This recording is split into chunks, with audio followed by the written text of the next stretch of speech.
Okay, so what they're saying, they're giving us this thing, and they're saying find the domain. Yeah, we've done some domain stuff before, haven't we?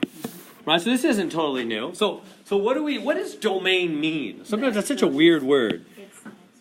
Yeah, a domain means allowable X values. So like I always give you the real life example of a microwave oven. So what are you allowed to put in a microwave oven? Not toasters. Yeah, not toasters, and not tin foil, not metal, right? So the domain would be the things you're allowed to put in, which would not, we'd say no metal in the microwave oven, right? Well, that's kind of what we're doing with this function. What are we not? So we're going to define what we are allowed by saying what we're not allowed. What are we not? What can we not put into that function? Yeah, negative 14. Does everybody see that? Because whatever would make the denominator 0, that's the big no-no, huh? Denominators can never be 0 because why? What is any number like 7 or whatever over 0? What does that equal? What is 7 divided by 0? Undefined. It's infinity, so we say undefined. Exactly. Right? Because remember, a fraction means divide, doesn't it? Like 10 divided by 2, that's 5 because 2 goes into 10. Bottom goes into top 5 times. Likewise, how many times does 0 go into 7? Forever. Right? You can keep taking 0 out of 7 till you die trying. You'll never be done. It can go forever, right? That's why it's infinity. That's why we can't let the bottom of a fraction be 0. That's undefined. It's infinity. It's not a number. It's infinity. Okay, so we never let the denominator become 0. So we grab the denominator and we say, all right, denominator, you can't be 0. Jump the 14 over. That means x cannot be negative 14. Anything else is okay. You just cannot let x be negative 14. Good there? Is that big enough? Can you see that number 2? So, all right, same kind of thing. Can we just do, I'm going to try to go a little faster if I can. It's all about the denominator again. So I don't care about the numerator at all, right? We have no problem with the numerator. The numerator can be 0. That's okay. 0 on the top is fine. That's not infinity or anything. That's just 0. But 0 on the bottom is not okay. That's infinity. So what's going to make 0 in the bottom there? Yeah. Positive 5 and negative. So that's the answer. X cannot, in fact, you'd write it right on this line. X cannot equal positive 5 or regular 5 and negative. So just put a comma between them. And there's a not equals symbol which appears on the palette, you know, when you go to answer the question. You just go x not equal to. You don't need to put a plus on that 5. Just say 5, comma, negative 6. Either order doesn't matter. There we go. Good. Next question. Okay, so there's that one. We're trying to get the denominator to be 0. So, right, it's all about, or we want the denominator to not. We want that to not be 0, huh? So we solve a not equals 0 equation. So how do you, what do you do to solve that? You can use the x method or the quadratic form. Yeah, I'm just going to factor it. So I don't know how you're feeling about factoring. I'm already done. Good job. Factoring is an important skill to be able to factor. So I'm going to go ahead and factor it. I don't know how you feel about it. I remember those 2 daughters I was telling you about 2 years ago. They took Mr. Jameson for pre-calculus, and I was helping them do homework. I remember them saying repeatedly, Dad, I hate factoring, I hate factoring. And I would say to them, if you want to go forward in math and science, you need to factor. So it's your choice. So how are you? This is a harder factoring. When they have a number in the front, those are harder. How do you do it? Well, I'm going to basically do the guess and check method. There's all kinds of methods out there. I'm going to do the guess around thing. So front times front to make front. What times what makes 5x squared? 5x and x. Good so far? Most people are good there, I think. That's not where the sticky part comes in. Now comes the more sticky part. Now jump to the negative 7. What times what makes negative 7? 1 and 7. But the problem is what order? That's where all the different possibilities come in. And you just got to guess around, foil it out, see if it's right. If it's wrong, go back.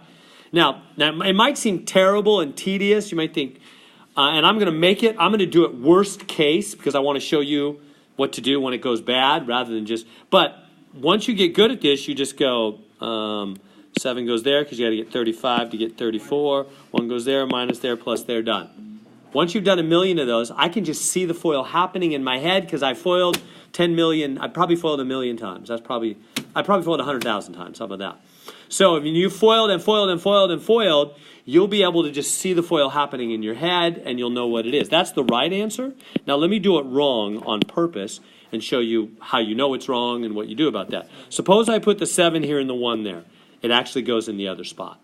But and then what about the signs? How are you going to get negative 7? I don't know, 1 negative, 1 positive. But couldn't the 7 be positive and the 1 be negative? Yeah, it could. You just got to try stuff. So then you just go boom, boom. So that would be 5. I'm going to check it right now. Right now I'm checking it to see if it's right. It's not right. 5x squared plus 5x and boom, boom, minus 7x minus 7. See how that middle term is minus 2x instead of minus 34x? So it's not right. What do you do when you try a FOIL and it's not right? What's the first way you should try to fix it? Those back two, no, not the signs, the actual numbers. We have more than a sign problem. If this was coming out positive 34, it was the right number, but just the wrong sign, then I would just switch the signs. But I'm getting the complete wrong number, minus 2 instead of 34. So I need to switch the numbers themselves in the back. So put the 1 there and the 7 there. So make this the 1, make this the 7. Try again.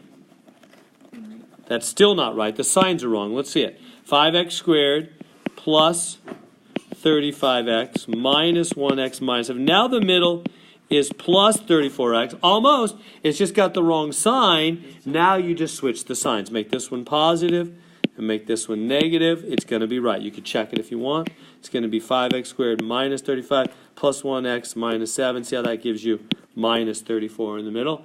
It's all good. So that's what you got to do. And I know that might seem terrible, but really the more you FOIL, that checking, the more you FOIL, you'll get faster and faster and faster, and you'll be able to just pretty soon just write it down. It just takes practice.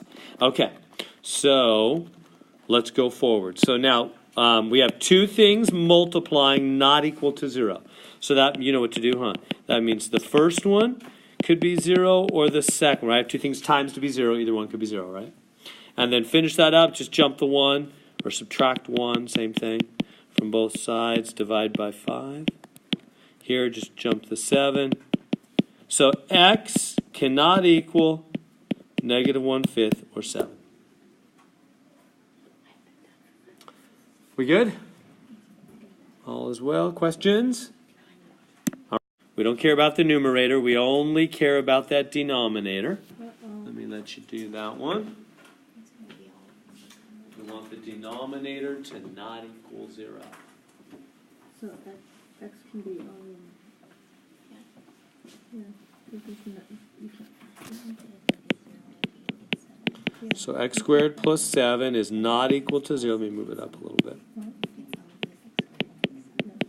Okay, so how do you solve that? Or what is the answer going to be? All real numbers, huh? There's no way that could be 0. Because if you have something squared, that's positive, isn't it? Even if you plug in a negative, squared, that's going to be positive. And then you add. If you add to a positive number, it's going to be more positive. It's not going to be 0. There's no way that's ever going to equal 0. There's no way that denominator is ever going to be 0. There's no way to make that happen, huh? Anything you plug in is going to be positive. Add 7, it's not going to be 0. So this one would be all real numbers. You can plug in anything you want. You'll never make that denominator 0. There's no problem there. Does that make sense? There's no way to make that denominator 0. There's no problems then. Let me write it again. If you want to formally solve it, you could. You would just jump the 7 to the other side. I'll show you the formal way. Get negative 7, and then you would do the root and the root plus or minus. But yeah, square root of negative number, that's imaginary. So the only way you're going to make that denominator 0 is with imaginary numbers. So there are no real numbers that make that denominator 0. So everything's okay. All the problem numbers are imaginary. Oh, that all of our problems were always just imaginary, huh? Technically they are. Then we'd have no real problems. All right, so we'll move on. So that's all real numbers. Okay, so try that one again. The denominator is all we care about. Don't want that denominator to be 0.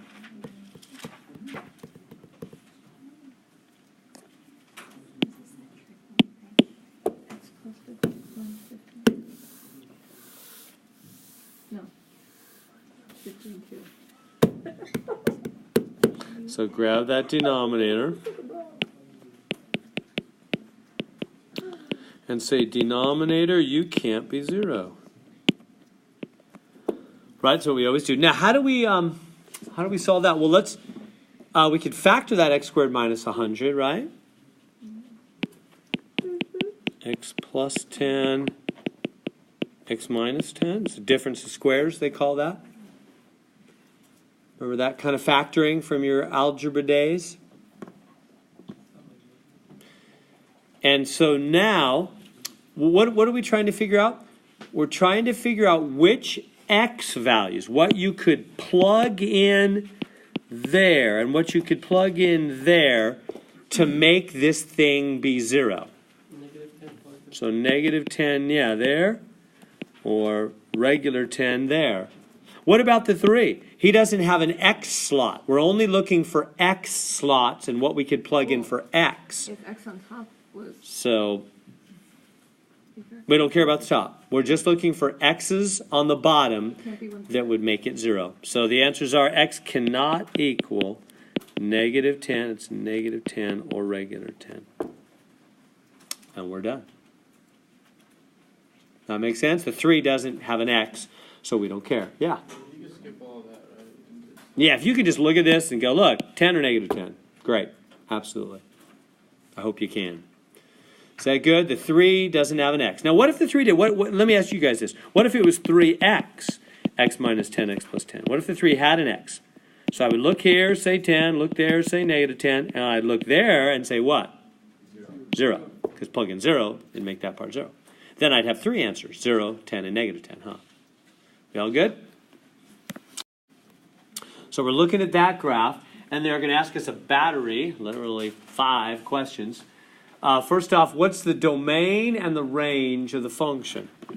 So we were just doing domain, weren't we? But we were just doing domain from a formula. Now we're doing it from a picture. See the difference? We have no formula here anywhere. No formula, just a picture. How do you do domain looking at a picture, a graph? Domain is the width coverage.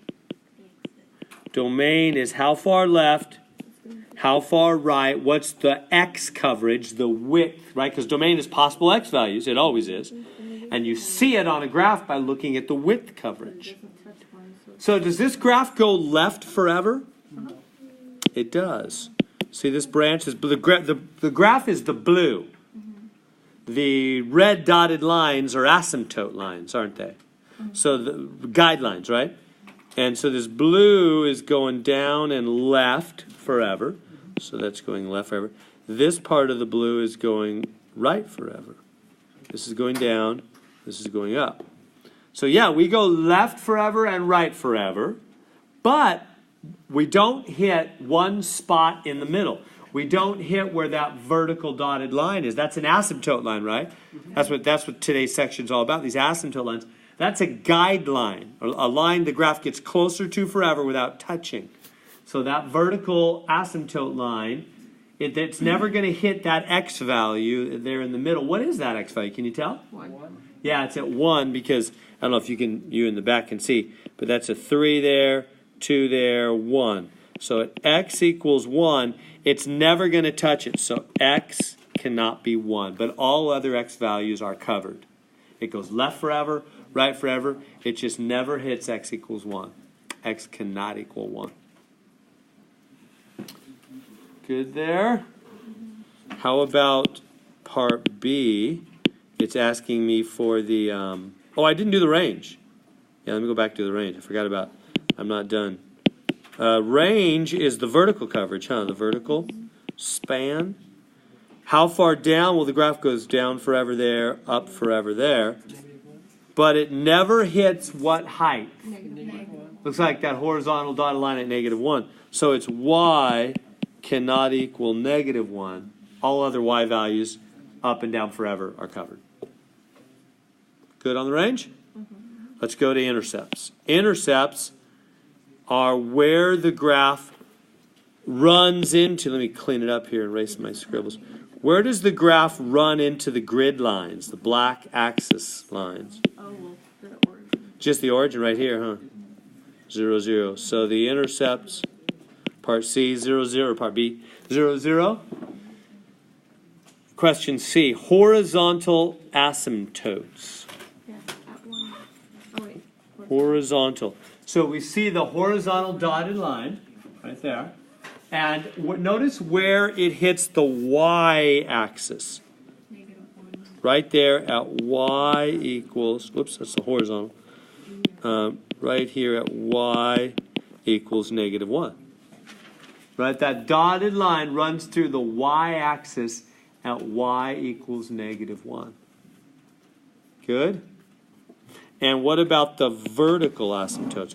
Where does the vertical dotted line hit the x-axis? One. X equals +1. Right 1. Good there? +1. Finally, oblique. Oblique means diagonal.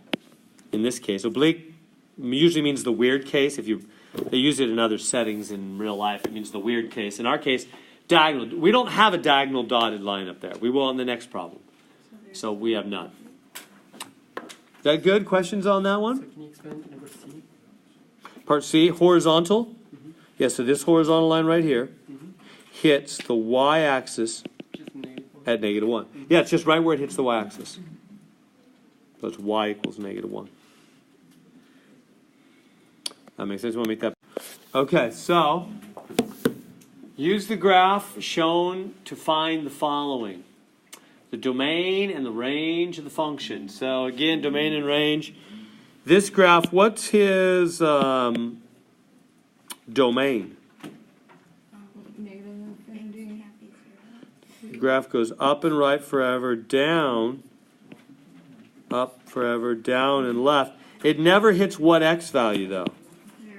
Right in the middle, right? The graph never hits x there, so x cannot be 0. What about the range? What y values? All of them. The range is all real numbers. And it's because it goes up forever. Goes up and down forever. There's never a spot it's missing, huh? Right? See that even just this one branch right here goes up forever and down forever, doesn't it? That branch covers all heights and all depths, spans all y values, doesn't it? Right? The only thing the graph doesn't hit is at x equals 0. There's no dot on that graph with an x value of 0. All other x values are there. All right, so part B, intercepts. They're already named. Yeah, they're named really clearly for us. They're just boom and boom. So -1, 0, and whoops, 1, 0, huh? So there we go for that. Question C, horizontal asymptotes, none. There's no flat asymptotes. Question D, vertical. There's a vertical. How do we say the equation of that vertical, this dotted line? 0. That's just x equals 0 because it runs through the x-axis at 0. Finally, oblique. That's what I wanted to get to. There's one. There's one diagonal. Oblique means diagonal. There is one diagonal, clearly, asymptote. How are we going to find his equation? Let me make him a little. Why is part B the set of all real numbers? There's an asymptote. Doug, you missed it. I can help you after class with that. So number 7, last part, we're looking at that point 2,6, and we're trying to say the diagonal part. I think it's part E or something, right? Diagonal asymptote, oblique asymptote. So how do we get the equation of that diagonal line? Well, it's y equals mx plus b, isn't it? That's the equation of any line. Mx plus b. Remember that from algebra? What's the b? The y-intercept. That's the y-intercept, exactly. And so what is Zero. the y-intercept? Yeah, where does the diagonal line hit the y-axis? Right there at 0, so that part's 0. Okay, now what's the m? That's slope, rise over run, right? That's how we do slope. So let's go from 0, 0 to 2, 6, and think about rising and running. You run, you go over 2, up 6, don't you? So the rise goes on the top. What's the rise? 2. The rise? 6. 6. The run is 2. So 3x. Y equals 3x. We good? Rise over run. I know, I need to. Rise over run. All's good? Our first diagonal asymptote. Let me remind you, remember y equals 1 over x? It was one of the big 6 we started with a couple weeks ago. And we didn't do much with it. We're going to do a whole bunch right now. It's the one that had the 2 asymptotes. That's why we're doing it now. We're in the asymptote section. It had the asymptotes right on the axes, and then it had like one branch here and another branch there. They were diagonally apart from each other like that. Remember that graph, y equals 1 over x? So we're going to take that one now, and we're going to move it and flip it and do all kinds of things with it. And also, we're going to do one other graph that's just about like it, 1 over x squared. It's almost the same thing. It's going to have the, it's going to have the asymptotes right on the axes, But where do you think the branches will be? Think about x squared. X squared, everything's going to be positive, isn't it?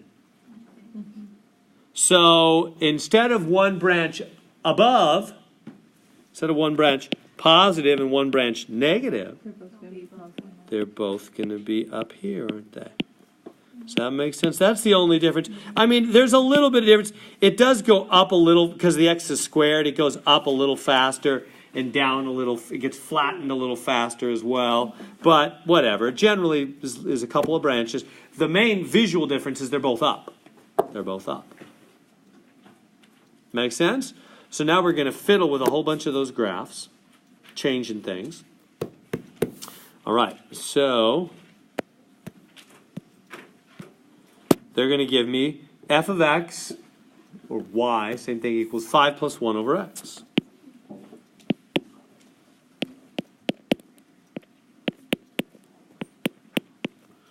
And we want to graph that. So, okay, so I'm going to suggest, this one's pretty easy. You could probably just see the right answer. But they're going to get harder. You can already see number 10's a little tougher, and they'll get even harder than that. So what I'm going to suggest is the making table method. It'll really make things nice. Let's do some more of that. Where you make an XY table. Remember that? Remember how you find 0 when you make the table? Yeah, you make the X zone 0. Y'all tracking with me? So you've got to plug it. So now, what's the X zone? Here, so let me show you. Yeah, so the X zone in our simple example here is just X. I mean, that's it. There's nothing more there. So what do we plug in? The center is always what makes that 0. It's just going to be 0, right? Now, what do you get for Y when you do that? 5 plus 1 over 0. Oh. Right? 5. Now, what is 1 divided by 0? Infinity. Yeah, that's really 5 plus infinity. How much is that? A lot.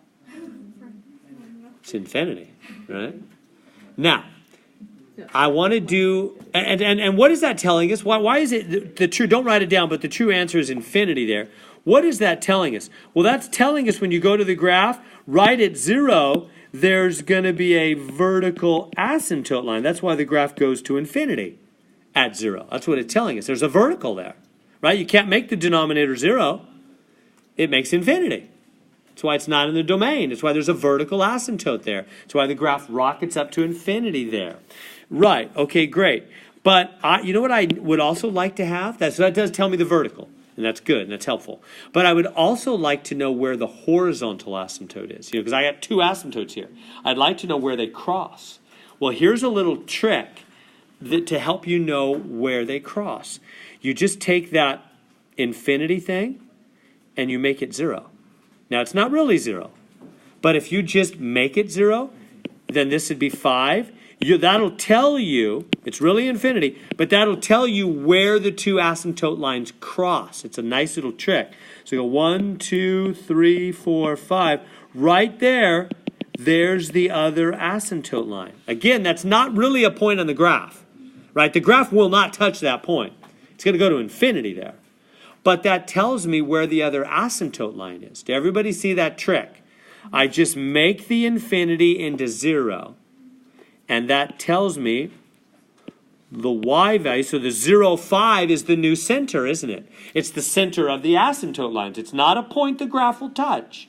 The branches will not touch that point. But that point will be a major guide to the graph. And it's very helpful for us to find. So we make infinity into 0, and that locates where they cross. Because we're making that x into 0, which is also not real. Yeah. Like it's also like Yeah. very close. Okay. Yeah, x equals 0. You're not allowed to really. Yeah, the graph won't touch that point. Right. But it will be a guideline to the graph. Yeah. So now that we know where the two asymptote lines cross, let me finish this. There they go. At over 0 up 5, it's pretty easy. Where's the graph? Well, we already know it's two diagonal branches. There's going to be a branch up here and a branch down there, isn't there? They're diagonal branches. So it's well, which one is it? D. It's answer D, isn't it? See how that one has the two diagonals, the two asymptote lines crossing at over 0 up 5. We good there? Is that making sense? All right, let's try it. They get a little harder. All right, so we have that function, 4 over x minus 2 squared. The table will really be helpful in this situation. So let's make the xy table. And so what are we going to plug in to make the x zone 0? That's where you find the new center. Yeah, just plug in 2. Right, that'll make that little x zone, x's little world 0. So you'll get 4 over 2 minus 2. And notice this one's squared. That's going to become important later. So that'll be 4 over 0, which really is infinity, but we just make that into 0 for purposes of finding where the two asymptotes cross. So it's really infinity. The graph's really going to blow up to infinity there. But to know where they cross, make it 0. So that means over 2 up 0 right there. Right 2 up 0. That's the center of where the two asymptote lines cross, huh?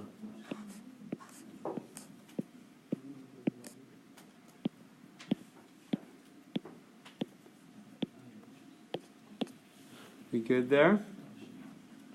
So the two asymptote lines cross at 2, 0. Now, here's what I'm saying is helpful. Not only use the table to find the first center point, but also, remember how we find one other point on the table? Remember what we do?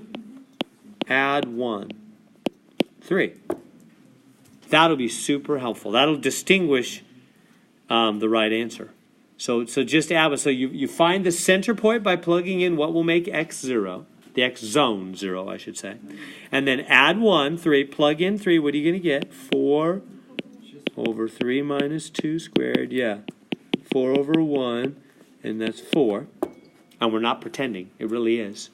Over 3 up 4. So find that point. Because that's going to be an actual dot in the graph now. That's not a pretend point. That's not just a guideline point, in other words. That's an actual point the branch will hit. The graph will hit, right? Over 3 up 4. Right there. Over 3 up 4. Everybody see that? Where I found it? So that means what? That means there's a branch up there, huh? The guidelines are in place. I've got a dot. All you need, if you have those two guidelines, those two asymptote lines, and you got one dot, good enough. That's where the branch is. Now, there's always two branches. Where's the other branch going to be? Is it going to be diagonal? Or is it going to be side by side? It's x squared, so they're both going to be. Yeah, is everybody honing in on the fact that this is x squared? So remember, squared, everything's up, huh? Everything's positive. The other branch is going to be over here. Both are above, aren't they? Is that making sense? So it's not that. If that was first power, if that was just x minus 2 and there was no second power there, then the other branch would be down here, wouldn't it? It would be diagonal. All right, good. Now, last thing. Let's figure out which answer is the right one. So as you look at it, A and B both sort of look right. C and D are out for sure. Right? C and D have the where the two asymptote lines cross it back to. It's not back to, it's right to. So A and B both have the right crossing. Right to. So that's good. Now, how do you know if it's A or B? Well, you put the Look for this point. Okay. Look for the point over 3 up 4. Let's look at graph A. Let's literally go right 3 up 4, put a dot down. The branch better hit it, right? The branch is supposed to go through the point 3, 4. It's an actual point that makes the equation true. So 1, 2, 3, up 1, 2, 3, 4. There's the dot, 3, 4. A is not hitting it. A is not the right answer. Let's look at B. B. 1, 2, 3, up 1, 2, 3, 4. Look at that. Smack on it. Over 3, up 4. The answer's B. See how easy that makes it with the table? I never had to worry, like, what's that 4 going to do? And you probably know, a lot of you know, that's a, what is it? What is the effect of that 4? What does he really do? He multiplies it. He's a vertical stretch is what he is. But even if it doesn't all grab you, whatever, just make the table. You'll add 1 to find the second point, and you'll know. It's got to have the 0.34 on it. So the answer is B, not A. Does that make sense? It pulled the graph up faster. See how it's going up a little faster that way? So there it is. All right. Off. Okay. So try number 11 there. Yeah, make a table. Plug in what will make the x zone 0 and what will, and then add 1 and get the second point. Okay. So I'm going to make my little xy table. What do I plug in for x? -4, right? That's where you're going to find the new center. Whatever makes x's little world his zone 0. So plug that in, you're going to get -12 over 0. That's really infinity or negative infinity, but we make it 0. Don't we? It's really infinity, but we make it 0. Because it's not an actual point on the graph. It's not a point the branch will hit, but it is a guideline point, isn't it? So it's a very useful point. So back 4, up 0 right there is our point.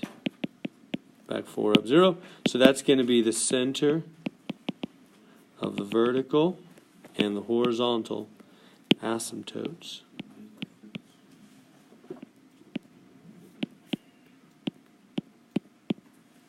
Like that. Okay. Now, how do we find the other point? You add 1, Add 1. so it becomes -3. Add 1 becomes -3. Plug in -3. We're going to get -12 over -3 plus 4. -12 over 1. That's actual -12. That's a real and actual point on the graph. I probably don't have room to show that, but I'll go back 3. It's like way down here. How about? It's back 3, down a bunch, huh? We good? It's making sense? So that means there's a branch down there. There's got to be. It's still subject to the two guidelines. It's going to approach that guideline and be guided by the other line. Where's the other branch now? Is it going to be diagonal or is it side by side? Yeah, so see how that's all about first. What is the power on this? There's no power, first power. So that means the other branch is going to be up here, diagonally across from it. Does that make sense? If the other thing was a second power, if this was x plus 4 squared, then the other branch would be down there. They'd be side by side. So notice that the two branches for squared could be both down instead of both up because of that negative 12, making them flip down. But what they always are is side by side. If you have squared, they're side by side. And if you have first power, they're diagonal. Want me to say that again? Did you catch that? So whenever you have, let me put that over here. Whenever you have x to the first power, the branches are always diagonal. And whenever you have squared, they're both up. Or if you have like a negative 7 or whatever, then they're going to both be down. Right? Everybody getting it? Or this could be negative 7 over x to the first, and then they'd be on these two, but they'd still be diagonal. Everybody seeing those four different ideas? That making sense? So if it's x to the first power, the two branches are always diagonal from each other. One's up, one's down. Because x to the first power could be positive or negative. Right? Whereas if you have x squared, they're both up or both down, aren't they? Because x squared is always positive. So if the top part's negative, the whole thing's always negative. If the top part's positive, the whole thing's always positive. All right, so getting back to it, this is first power, so they're diagonal. That's how I know it's there. All right, so which one of those is the right graph?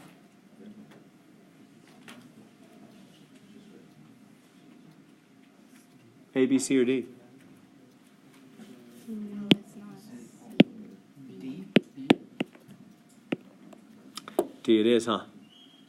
Good. That's back 4. 2 branches. We good? Like you're a master of these kind of graphs?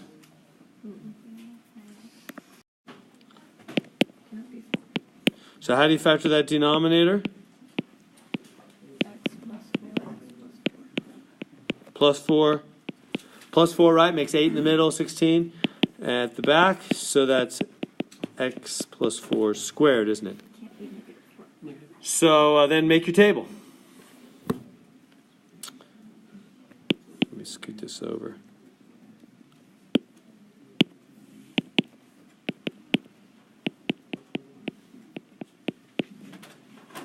In fact, I'm just going to scoot it all the way over here. All right, so make my XY table. What am I going to plug in to find the center? Negative 4. -4. Find that you plug in -4, -0. -1 over 0, which is really infinity, but we're going to just call it 0 to find the place they cross.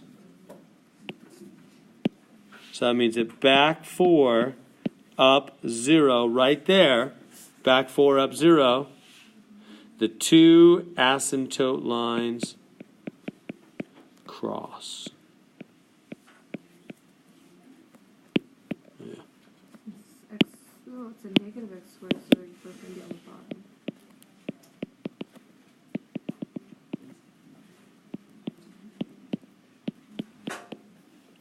So like that, we got our two asymptote lines crossing at back 4, up 0. I'm going to say B. Now what do we do to find our other point? Add 1, plug in -3. So we get -1 over -3 plus 4 squared. That's -1 over 1. That's -1. So back 3 down 1 right here. Back 3 down 1. So there's a branch guided down there. Where's the other branch? Are these branches going to be side by side or diagonal? Side by side.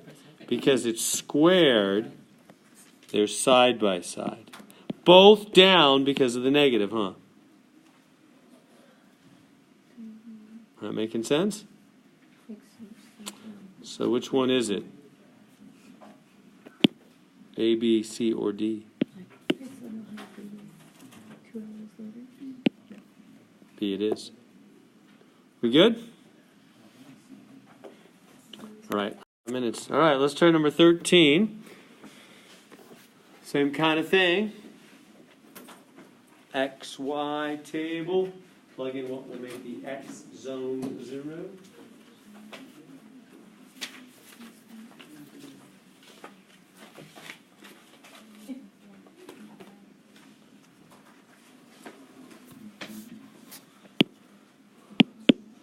So,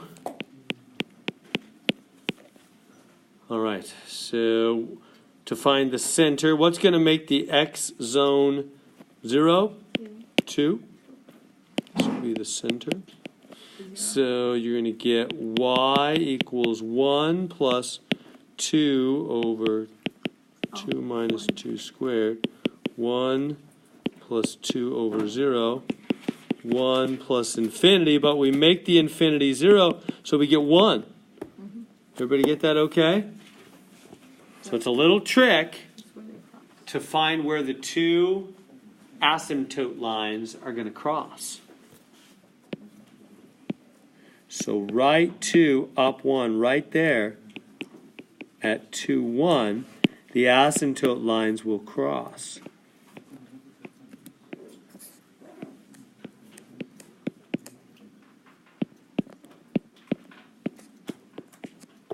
We good there? Over 2, up 1.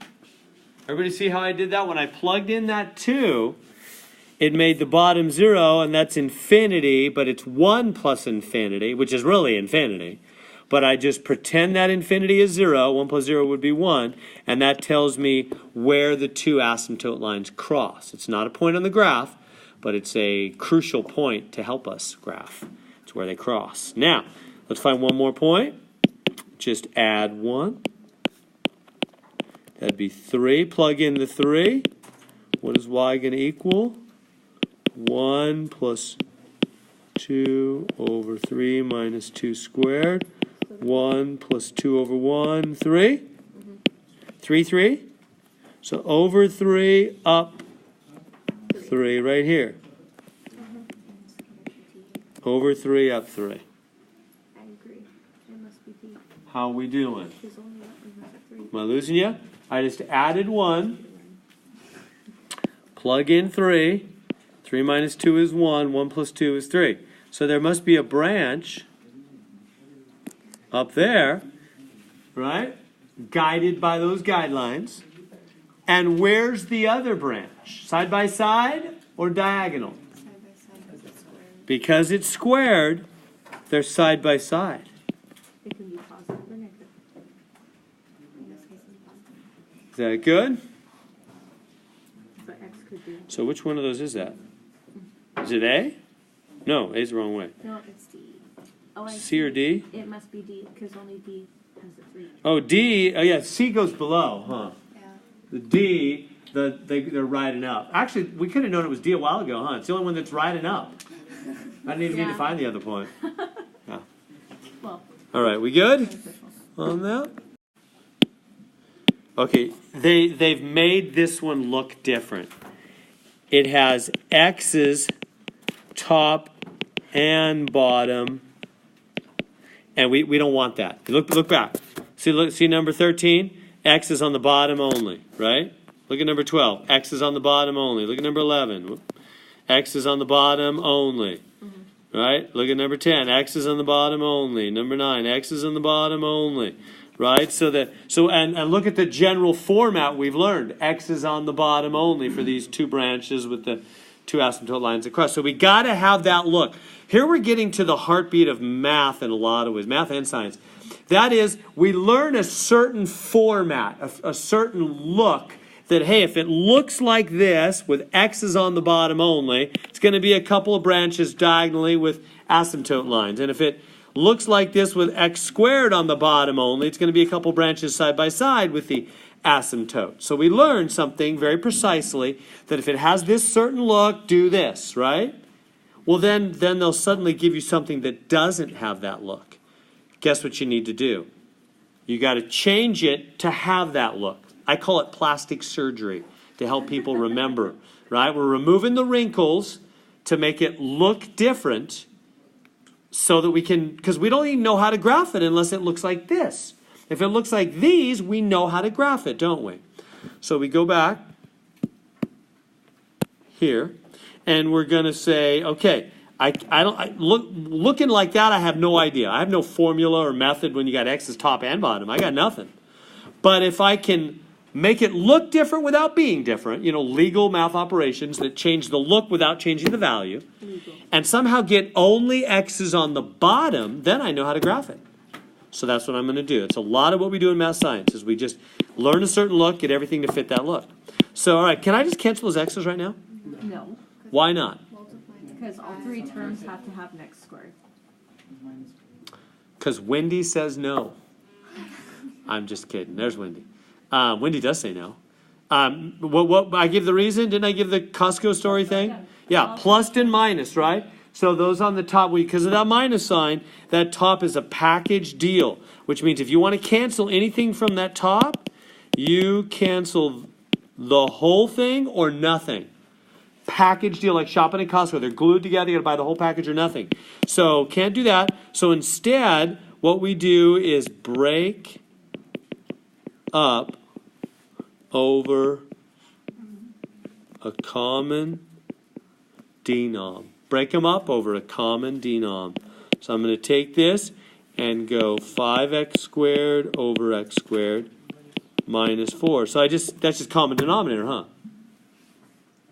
Right? That's legal math. You know that's true, right? That's just like taking 7 minus 3 over 10 and saying, hey, that's 7 tenths minus 3 tenths. Of course that's true, right? Common denominator is all that is.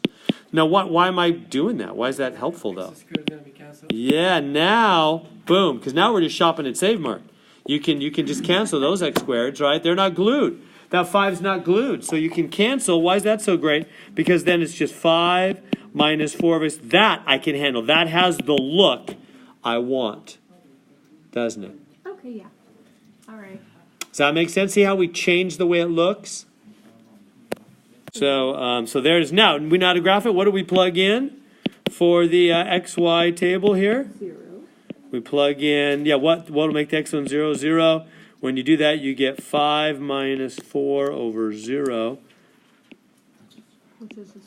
which is 5 minus infinity, but we pretend that's 0. So we get 5 over 0, 5, 2, 3, 4, 5. Boom, right there.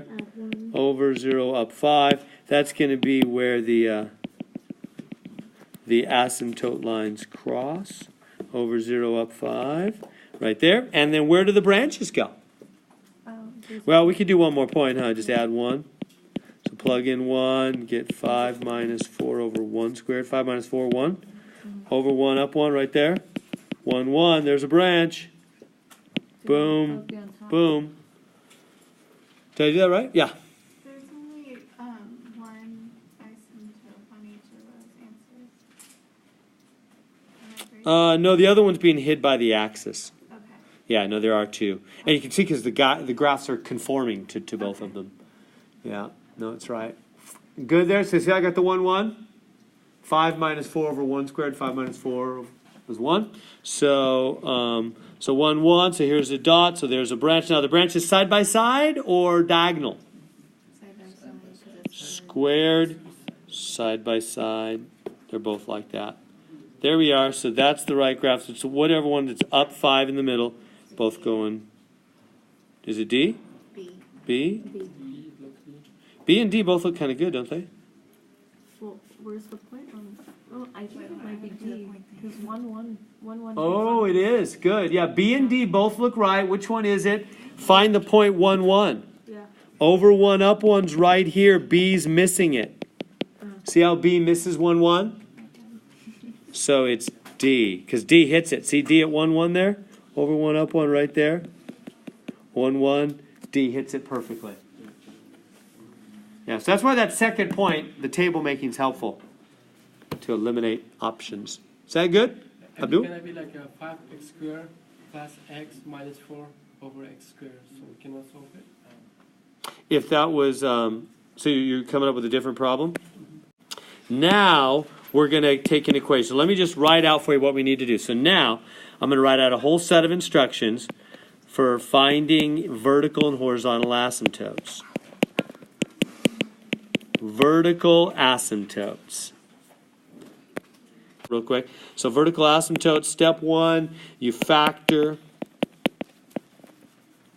numerator and factor and reduce. Factor and reduce if possible. Step two, denom equals 0. So that's for finding vertical. For the horizontal / diagonal, it's a little more complex. Let n be the numerator degree, which means power. D, that's a funny looking n there. D is the denominator degree or power. And so then basically we go through some tests, the cases. If the denominator is greater than the numerator, then you're going to have a horizontal asymptote y equals 0. If the denominator equals the numerator, then you're going to have a horizontal asymptote y equals a over b, where a is number in the front of the highest power term, and then ditto, number in the front. So that's a slope, pretty much. Yep, kind of like that. And that's true. And then step 3, case 3, I should say. What if the numerator's the bigger one? If the numerator's bigger than the denominator by only 1, if it's only a little bit bigger, only bigger by 1. Basically, the numerator and denominator are having a tug of war.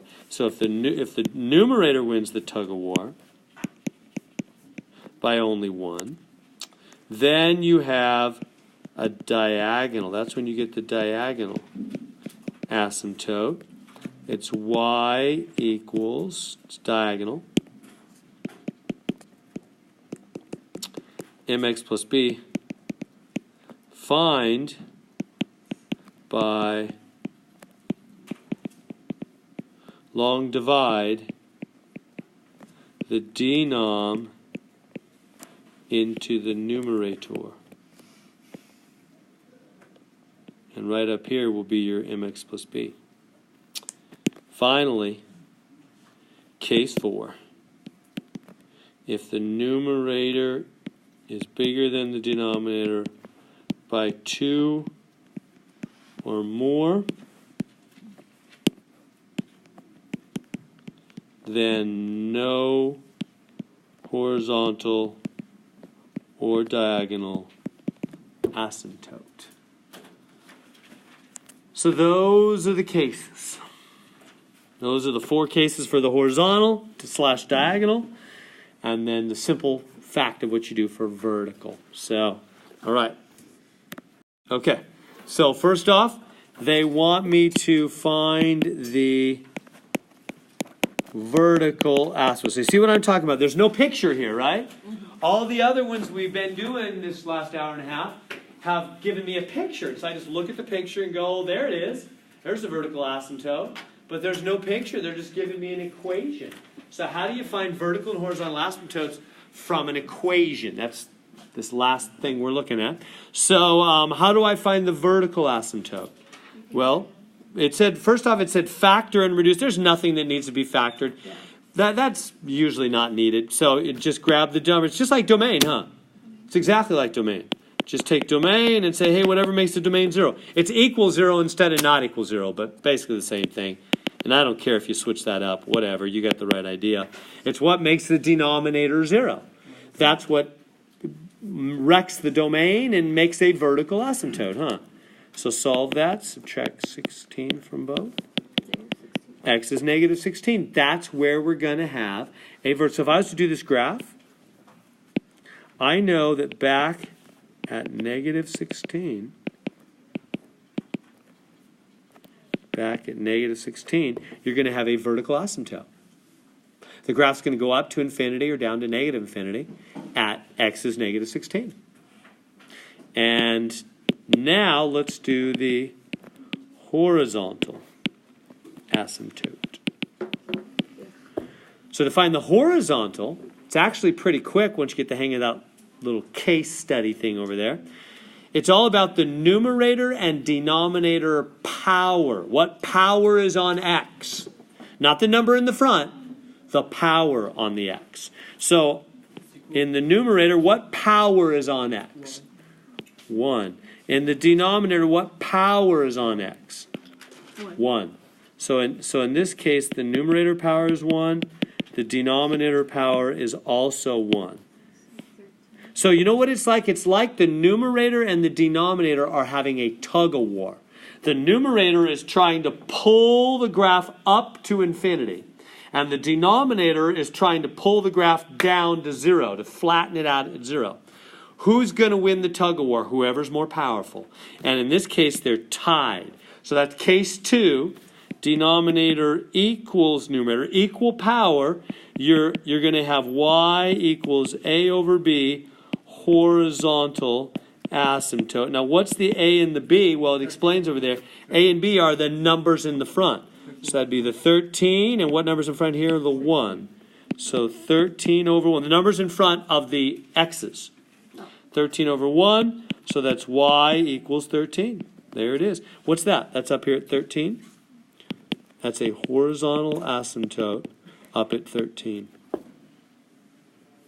What does that mean about the graph? I don't know a lot of particulars about the graph, but I know that eventually that graph is going to flatten out at a height of 13. It'll go to negative infinity or maybe positive infinity, but it's going to, see that horizontal keeps going.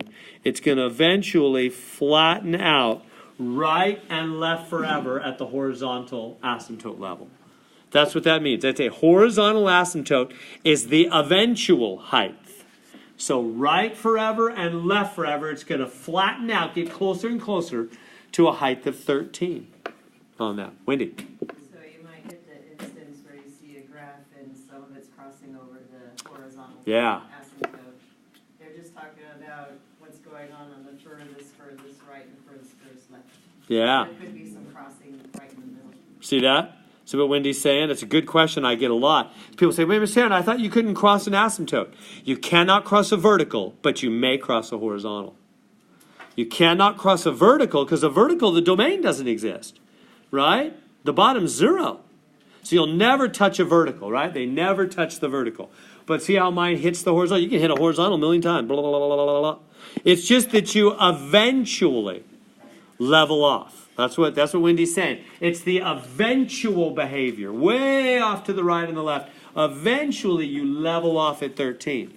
But you can hit it a bunch of times along the way for horizontal. Good on that? So, start with the vertical. So vertical, you got to factor, don't you? Factor and reduce. So you can factor that denominator, right? Right. Factor it as far as you can. It'll take a couple steps.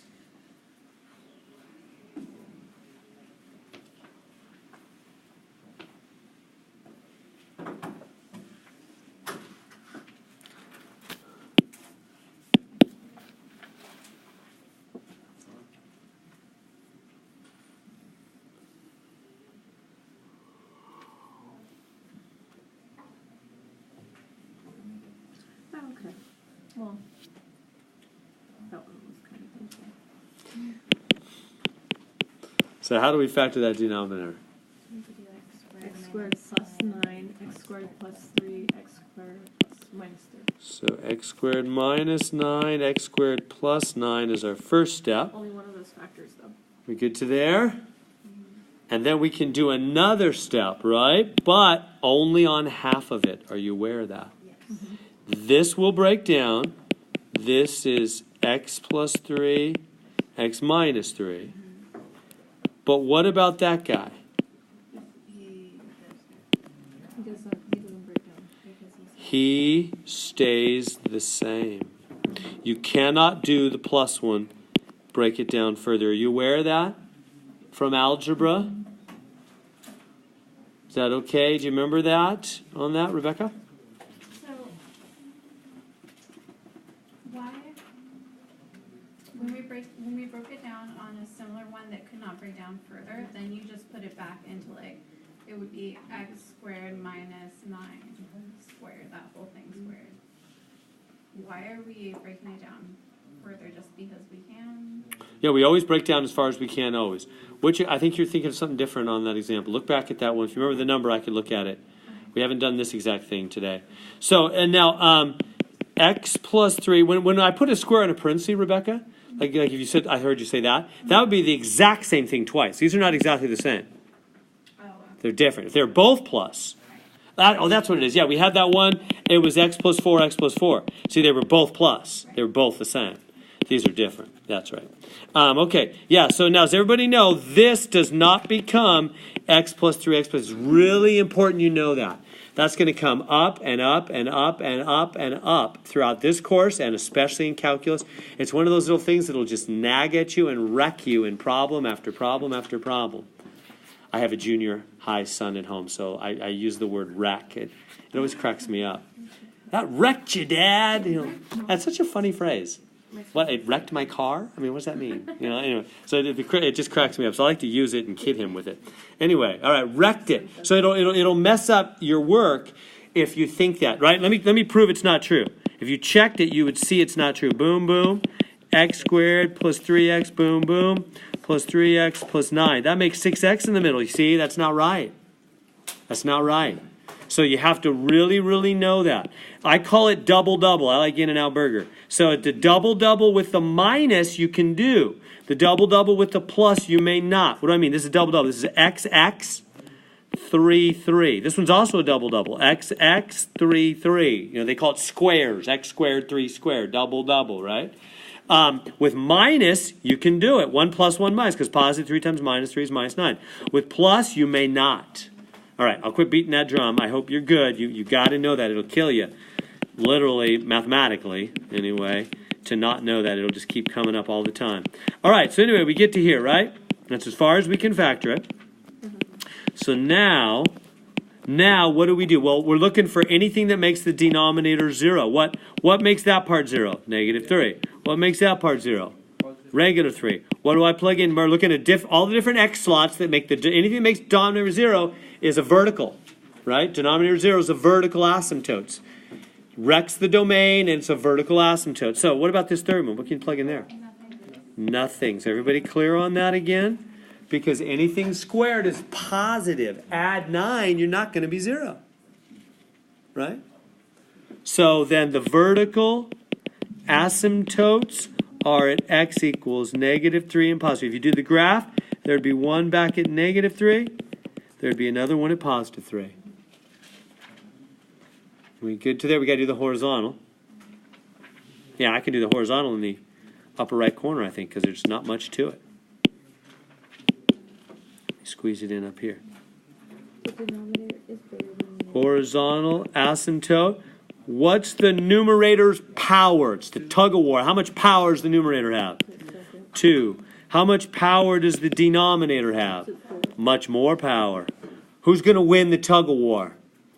The denominator is bigger. He's going to pull down harder. That's case 1. He's going to flatten the graph. Horizontal asymptote y equals 0. So right at 0. Well, so this graph will flatten down. Maybe it'll come up and flatten. I don't know what it's going to do. Maybe in between it'll do some kind of U-shaped thing. Who knows? But I know it's going to flatten to the right, flatten to the left, and it's going up and down with infinity at the verticals. I don't know. This U might be up here. I don't know exactly. I just know about the guidelines, what they're going to do. Making sense on that? We good? Finding the verticals and the horizontals? The oblique is neither. None, no oblique. All right, this one I don't have time, and I want to get to the others, so I'm just going to factor super fast. So you would just look at that. If you foiled a million times, you can just look at it and go, 3 and 3 makes 9. I'm looking at that 7 thinking, 7, I need 9 and 2. 9 and 2, 3 and 3 is going to make my 9. That's got to be the negative because it's, there it is. That'll make minus 9 plus 2 minus 7. It's all good. On the bottom, got to have a 2x and an x. Yeah, you got to get 9. It's going to be 3 and 3. That'll give me 6. Got to be minus. A minus on the 6 plus the 3 gives me minus 3. There it is. So you factor it, and then notice these cancel. So it's 3x plus 2 over 2x plus 3. All right. Good to there. Now, with all these words everywhere, how do I find the vertical asymptote? Whatever makes it 0. Denominator 0, right? Just like domain. Denominator 0. So grab the denom and say 0. So subtract 3. The x on the top is not going to bother any of the... Nope. We don't care about the numerator at all. It's just denominator 0 for the vertical. So there it is. The vertical's at negative 3/2. That's negative 1.5. So if you did a graph, you know, you'd over here it. You'd have a vertical at negative 1.5. On that. And let's... Sorry, there's just all these words. I should have rewritten in a fresh screen. What's the... finally, what is the horizontal? You got the vertical. So there's the vertical. What's the horizontal? Asymptote. What's the numerator power? To the second. 2. What's the denominator power? To the second. 2. Or you could have taken it over here 1 and 1. Whatever, they tie. Either version. They're tug of war, they tie. What happens when they tie? Case 2. 3 over 2. So the y equals a over b, which is the numbers in the front, 3 over 2. 3 over 2. Y equals 3 over 2. That's a flat line, by the way. That's not a slope. Why not? There's no x. That's just 3/2. That's 1.5. So in other words, that is at up 1.5, there is a flat horizontal asymptote. That's not 3/2 x. So that's not a slope. It's not rise 3, go over 2. There's no x. That's just 1.5. Flat line at 1.5. And there's also a vertical line at back 1.5, right? Good there? Better move on. Okay. Got a factor. Oh, does this one just factor? I just thought of that. 3x, 4x, maybe it just factors down. I bet it does. See, 12x squared plus 16 minus 9, yeah. Yeah, oh, they're just trying to trick us. Bye-bye. I didn't realize that. All right, so that's just 4x minus 3. That's all that is. That's a line. That's just mx plus b. That doesn't have any asymptotes. Well, I mean, that is a diagonal asymptote. Right? I mean, the whole thing's a diagonal line. It heads off to infinity in a diagonal line. That is an oblique, as they call it, asymptote. It is a diagonal line. Right, okay. Yeah, that was like a trick question. I didn't realize. We made it all the way through.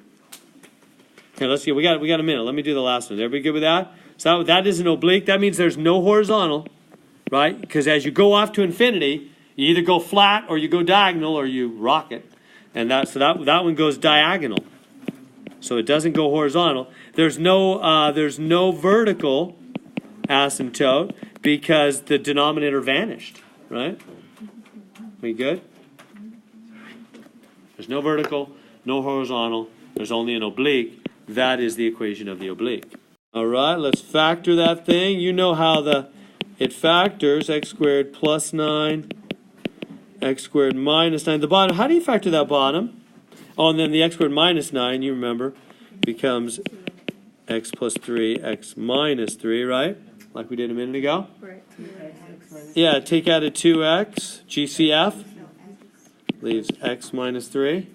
Because if you multiply that, 2x squared, The 6x. minus 3's cancel. Yeah. They're just giving us a bunch of canceling ones here. Boom, boom. I like that. So we get x squared plus 9 times x plus 3 over 2x. Good? The denominator. Let's talk about verticals. Does it have any verticals? It's 0. What makes the denominator 0? Here's the denominator. What makes him 0? 0. 0. Right? If this is 0, that denominator is 0. So that's why you first reduce it. And then finally, what about the horizontal? Power on the top, power on the bottom. Numerator's 4. It doesn't matter. If you took it back here, yeah, it doesn't matter. So the numerator is way greater than the denominator. Case 4, by 2 or more, overwhelms it. No horizontal, no diagonal. Basically, that graph rockets up to the right. All